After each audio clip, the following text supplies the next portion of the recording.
Hey everybody, welcome to another rated R-ish Raid Shadow Legends video with Ron. If you're wondering what the rated R-ish means, very simple. I have changed cuss words because you're not allowed to cuss because ads don't like that. So the new cuss words are F word equals flocking, flopping, whatever one comes out of my face. S word means socks. Socks is the new S word. HELL is country music because that's my idea of HELL, which I'm pretty sure we can say, actually. But hey, why not make it goofy? And the D word is my favorite one and the one I'll probably use the most, which is Dagnabbit. Today we're doing some shard pulls and also talking about the fusion because that was the whole point of the shard pulls. Also, it is the best time to pull shards. It's a sacred shard event where you get 2 times the chance to get legendaries. And let's see, where we're at is we're doing pretty good.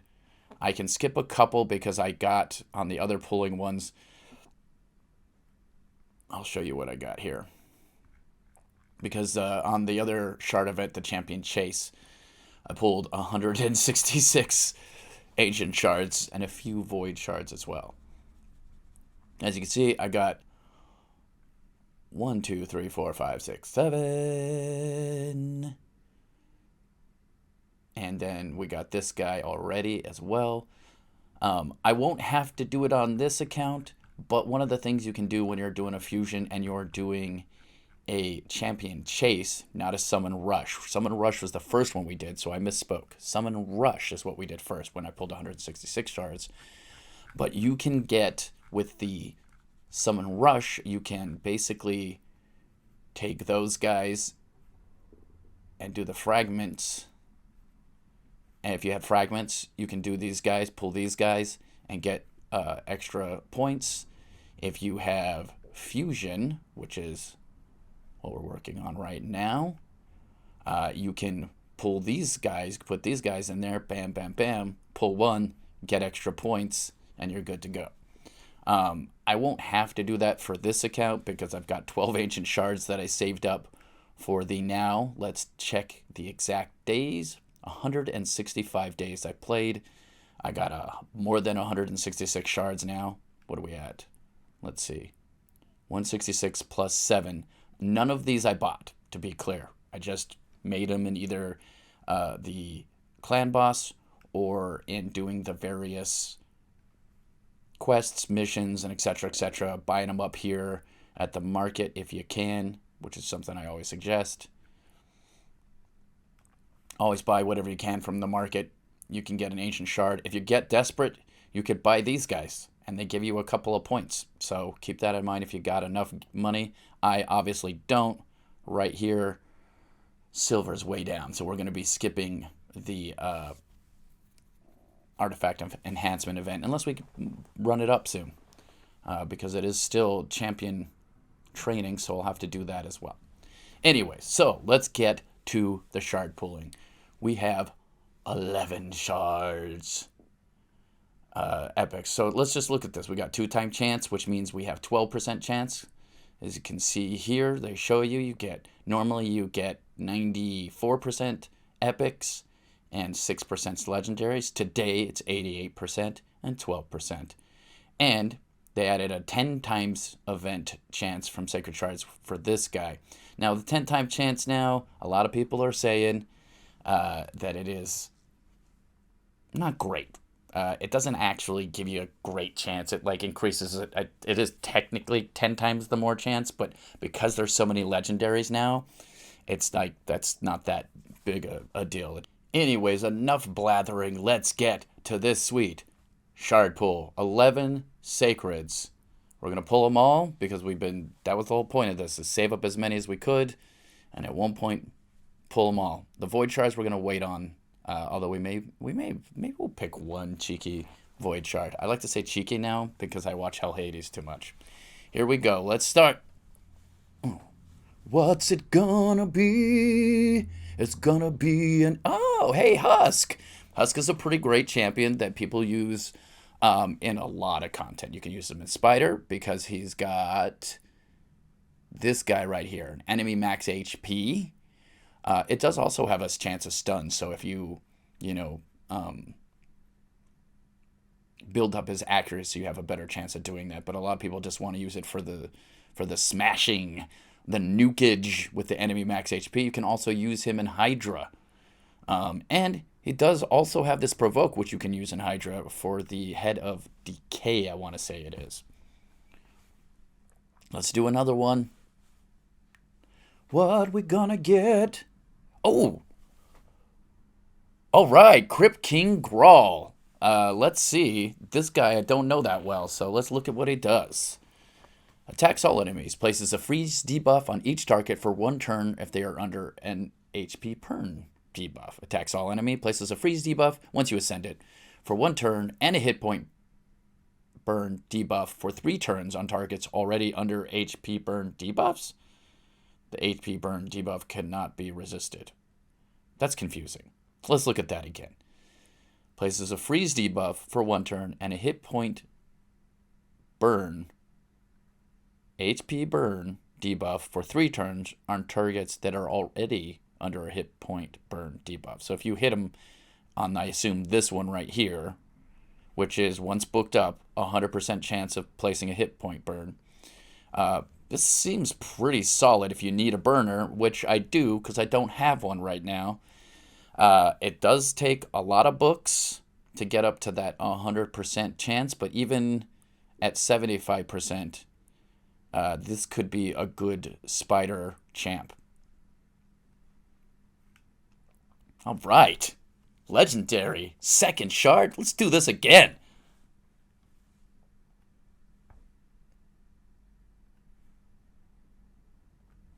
Oops.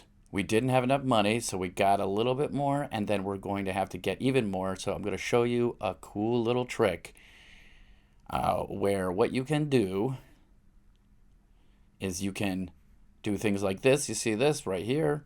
You go, bam. You collect all, bam. All right, then we do that. That's out of 10, so we'll go down until we get more 10s. I know we have another one. Nope, not there. Let's see. I think that was the last one because I did this a while ago. So that's, oh, here we go. Yeah. So we do some more of this. This is a good way to make money. You basically make these weapons. Now just to show you, right here, selling it for 15,000.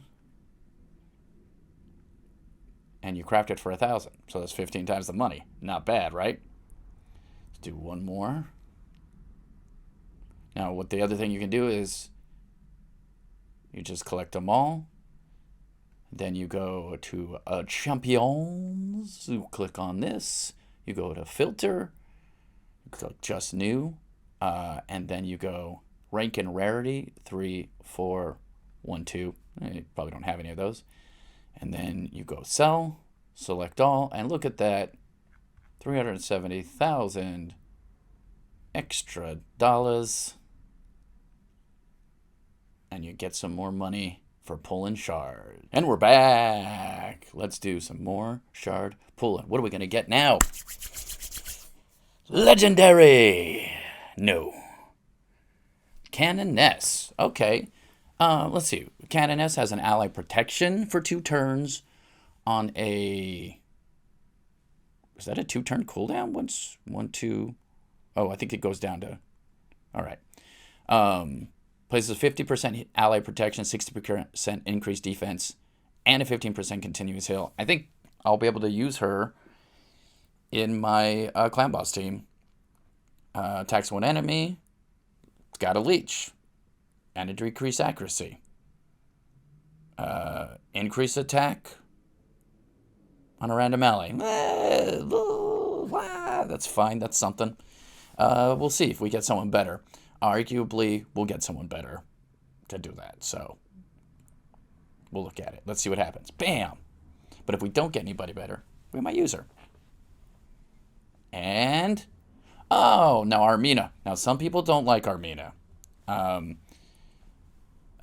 Because, okay, so she does a decreased defense, this 75% chance of placing a stun debuff for 1 turn on enemies who have their turn meters fully depleted after she decreases the turn meter of all enemies by 20%, which looks good, but is not that great. Although, when you pair her with someone who stuns and their turn meters are already low when they get stunned, a lot of times she puts out extra stuns if there's other turn depleters. So I think she's somewhat useful.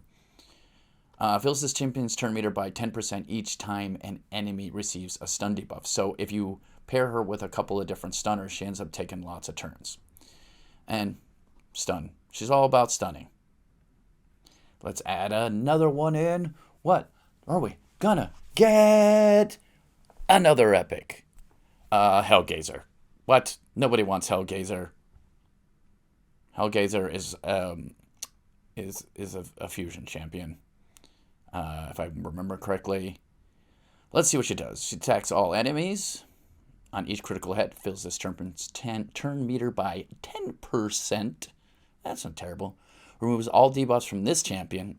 Selfish. Places a 50% increased attack buff on this champion for 2 turns. Grants an extra turn. Attacks one enemy. Has a 30% chance of placing a 30% decreased debuff. You can give it a 60%. This is not great. It's not a great kit. Let's do another one, though. Bam.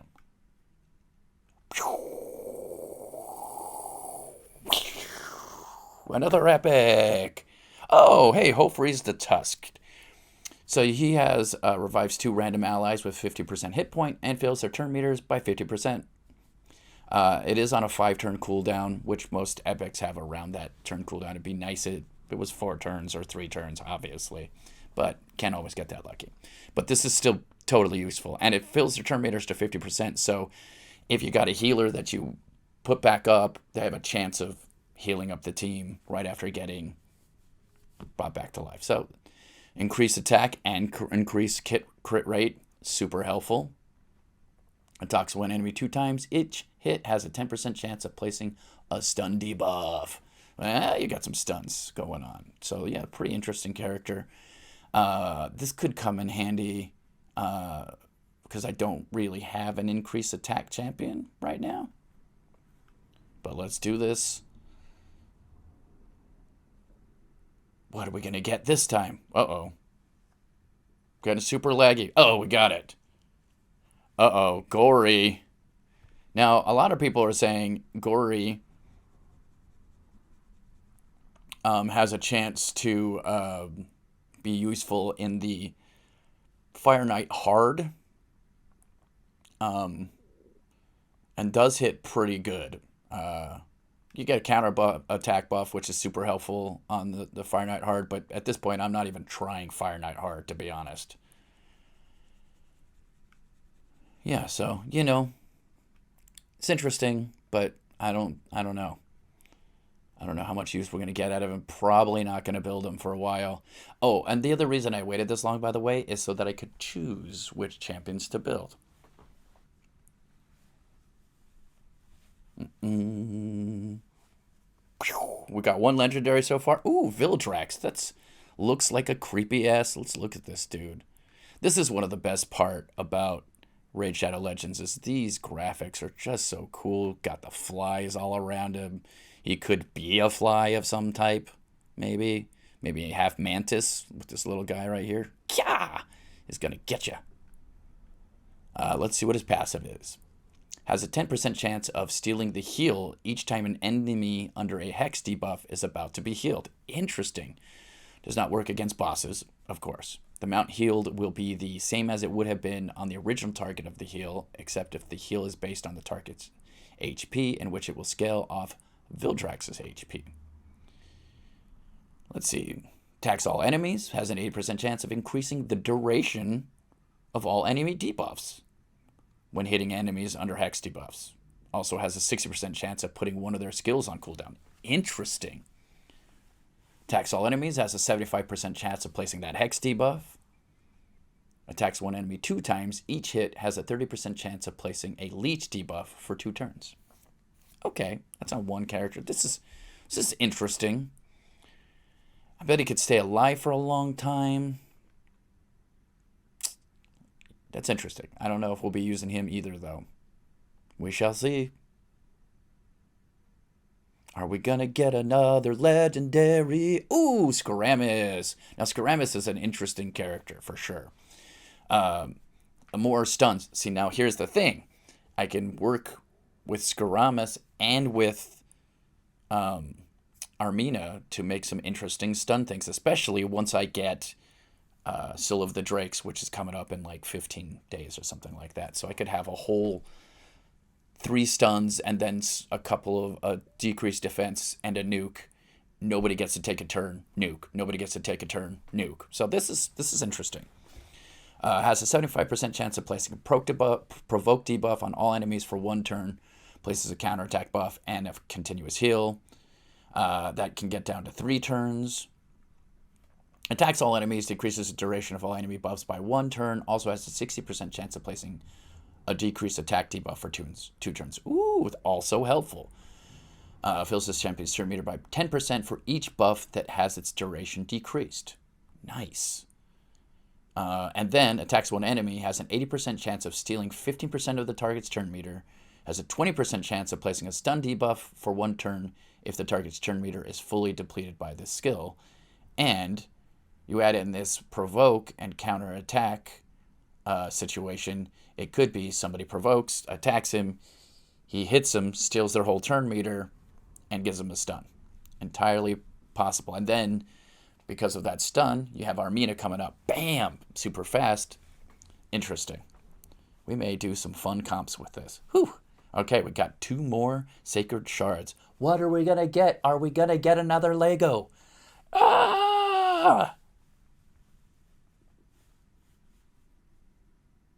Not on this one. Ooh, but Phoenix! Oh, okay, now this is dope. This has been interesting. We're having an interesting run on here. Attacks one enemy, has a 60% chance of placing a decreased defense, decreased speed buff. This one's fine. This one is super cool. Block buffs, block active skills. You get him going fast. This also hits pretty hard. And I have tell you, I've never used them together. Maybe we'll use them together and find out what happens. Just for our own entertainment value, because we already have her to 60. But then this is the key one. Attacks one enemy, places an extra hit if the target has any debuffs. Enemies killed by this skill cannot be revived. And it smacks. So, if we're going to build this guy up and then use him in the Ice Golem. Except for we don't do Ice Golem very much because there's nothing in there that we care about. Which, that'll be a later video talking about gear and how to get it and how we cheat from time to time and, all that good stuff. And then this is the last one. Okay, guys. I need some run good here. If you're a gambler, you know what that means. It's poker. This is gambling. We need some run good.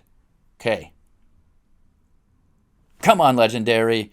Right now. Yeah!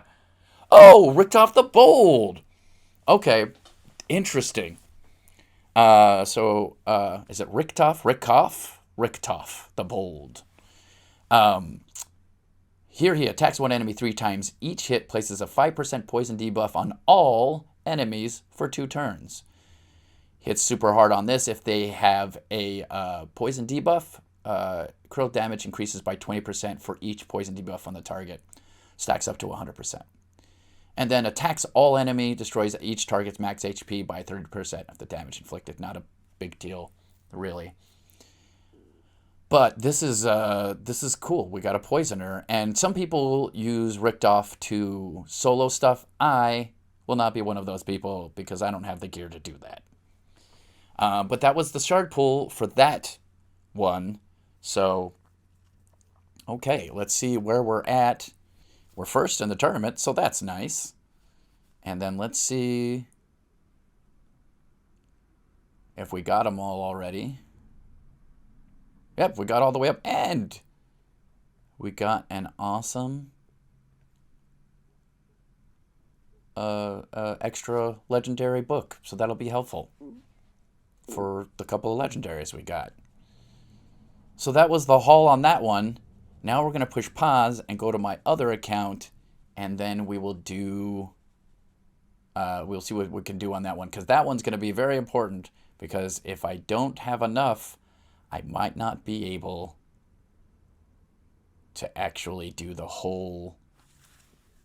to get the rabbit on my other account. And I would love to get the rabbit on my other account as well. So let's pause, and we'll be right back. All right, we're back at the other account, and we are going to pull these shards. YOLO! And we're also going to pull a fusion one. But let's do the sacred shards first. Let's do it! Bow! Trojan. I don't know this guy. Let's look at him. 25% less damage from enemy attacks when this champion hitch points. When his hitch points. They're hitch points now. Drop to 50% or below. Attacks one enemy. Will ignore 25% of the target's defense. Will also ignore unkillable and block damage debuffs. Okay, that's interesting. Places a shield buff. Places a provoke debuff for 1 turn. If the target's max HP is equal to or lower than this champion's, the provoke debuff cannot be resisted. That's interesting. I guess you would be able to provoke... Man, this doesn't look great. 45% chance of decrease attack, 55 when you booked. I don't know. I don't think this is a great champion. We'll have to look more into him. For those of you that don't know, use the tools. Check out hellhades.com. He doesn't need me to say this. More people are watching his video than me, but check it out. It is a good place to check out all of the different champions and how good they are, and he's pretty good at rating. That you shouldn't go just by him. You should try to look and see if you can make something work for your team and all of that sort of thing, because sometimes these guys are wrong, or I don't want to say wrong, but like sometimes you can make a champion work on your account that maybe they didn't need anymore. So anyways, let's do this next one. Oh, hey, we got a legendary. Oh, no. This is Queen Eva. Everyone knows Queen Eva as the best campaign farmer and nothing else. Attacks all enemies, decreases the turn meter by 20%, resets the cooldowns on each of this champion's skills if any target is killed. 50% chance extra of inflicting critical hit. Attacks one enemy 2 times. His skills cannot be revived. Attacks one enemy, has a 50% chance of placing a 100% heal reduction debuff. People like to use her for campaign farming. Because this one resets whenever she kills people, so she just gets to go with this over and over again. And she doesn't do enough damage to be useful in waves or in like one of those I think they call them mixer teams. I might be remembering it wrong, where basically you have an ally attack and then a bunch of people who do on their A1 do attack all enemies, and then you have them all go and usually can win pretty good on that. But hey, we got a legendary. You can't complain about a legendary. So let's pull this one. What are we getting here? Ooh, hey, Mausoleum Mage. Already have Mausoleum Mage, but this is a great champ. Removes all debuffs from all allies, then heals all allies by 10% of this champion's max HP, which of course means you can build this guy's HP super high, so that 10% is putting out good damage. Good healing. Places a 30% increased crit rate and a 60% increased defense buff on all allies for 2 turns. Also places a block debuffs on allies for 1 turn once you get to the Ascended skill. And it's on a 3-turn cooldown, so that's pretty useful. Obviously, it'd be nice to have the block debuffs up for longer, but, you know, can't be too picky. And this is decreased speed. So, yeah, pretty great guy. A lot of people actually use him in Clan Boss. So, we'll see what we're going to do. Now, we're going to go check where we're at. It's not going to be great. But we're going to pull all the rest of our shards, too, and see what happens. Because it's gambling time. Although, there is one thing we're going to do, actually, before we do this. Let's see where we're at. We actually might not be bad. Okay, we're at 1,021. We need to get to 2,500. Let's do... So there is one thing we can do. We have a fragment summon right here. This is from one of the Doom Tower guys. I'm so close on Mithrala too! 96. I got 4 more shards, so I guess that's... I think I get 2 because we're just at the... My clan is not very high up, and we don't do more than the first one normal or whatever. So, but let's summon this awesome champ. What do we got? Zixi. That's the name. That's the name, guys. I just made it up. Increased attack, increased crit damage, grants an extra turn. Only on this champion. Whenever this champion kills an enemy, decreases the cooldown of the Crownbreaker skill by 1 turn. Crownbreaker. Attacks one enemy, will ignore shield and block damage debuffs. I can read, guys, I swear. Attacks one enemy, will ignore shield and block damage buffs. Places a block damage buff on this champion for 1 turn if this attack kills an enemy. Interesting. Attacks one enemy. Extra hit. That's not great. That gets us a little farther. We're going to go ahead and pull these guys.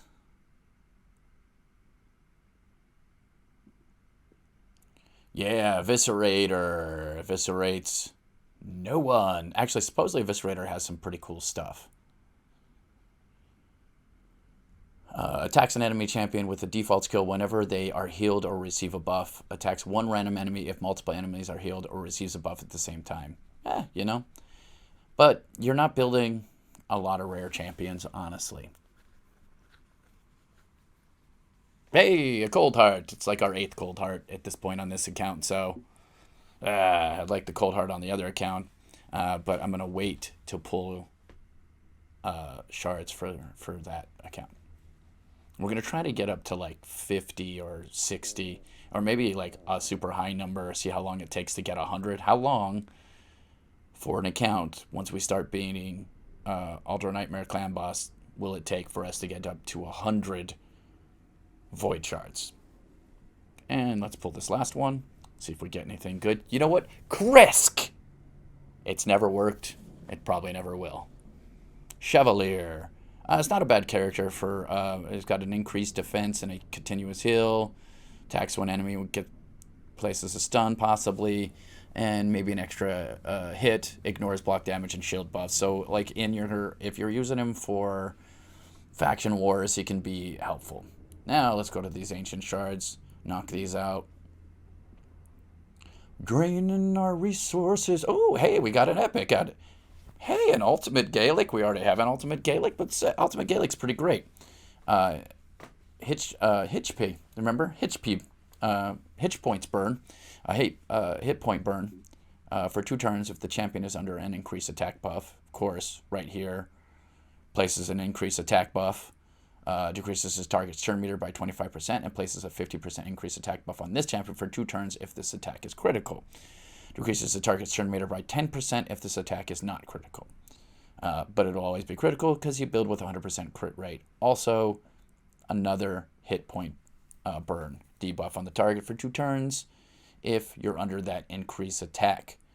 And then you get a turn meter increase as well. And fully heals the champion and instantly removes any stun debuffs whenever an enemy places a stun debuff on this champion. He, when he first came out, was considered pretty super strong. and has been a little bit power crept since, but still a solid champion if you pick him up and you want to use him for Spider. It's not going to hurt you. Hey, Frozen Banshee. Frozen Banshee is the best poisoner for Clan Boss. People also build Frozen Banshee to solo Ice Golem. So if you have the gear to do that, you can do that. I don't think I quite have the gear, even on my good account, to do that. Maybe we'll try it, though, at one point and figure it out. Hellborn Sprite. Nothing. Nothing and nothing. And we'll pull that one. Oh, yeah. You always love to get a gore mask.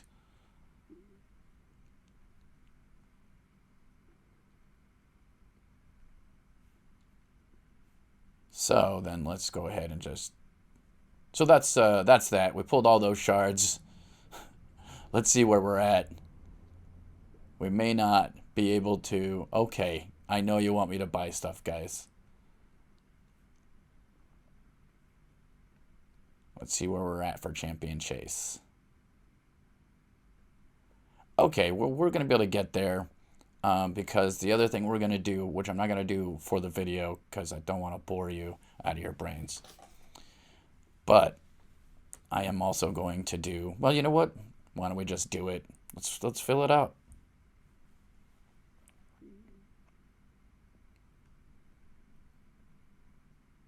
One, a two, a three, a four. Fuse. And then we'll get this one up later and fuse another one of these. This guy's actually a pretty interesting champion too. A lot of people have tested him out, and he seems to be doing all right. Shield buff, continuous heal, has a 30% chance of counterattacking when ally lizardmen except this champion are attacked. So if you got a bunch of lizardmen, you want to put them together on a team. Super helpful for that. And each of this main attack gets them 2% of their max HP, so that's 4% heal. And also has a 30% chance once booked out of 5% poison debuff for 2 turns. So, you know, it's a little bit of something. And a decreased attack on all enemies at a 56, 60, 75%. 100% is not bad. So that's not a bad character there. So that's everything, guys. We'll eventually get this to 2,500. I will not be buying shards, so if I can't pull it off doing it some other way, then that's that, and I don't get the character because I'm not spending money on shards right now. So that was my shard pull video. We got some Legos on the other account. We got a Lego here, Queen Eva. But, you know, what are you going to do? You get what you get. Thanks for watching another Rated R-ish Raid Shadow Legends with Ron. I didn't even use Dagnabbit once. Dagnabbit! Why didn't I use Dagnabbit more? All right, bye, guys.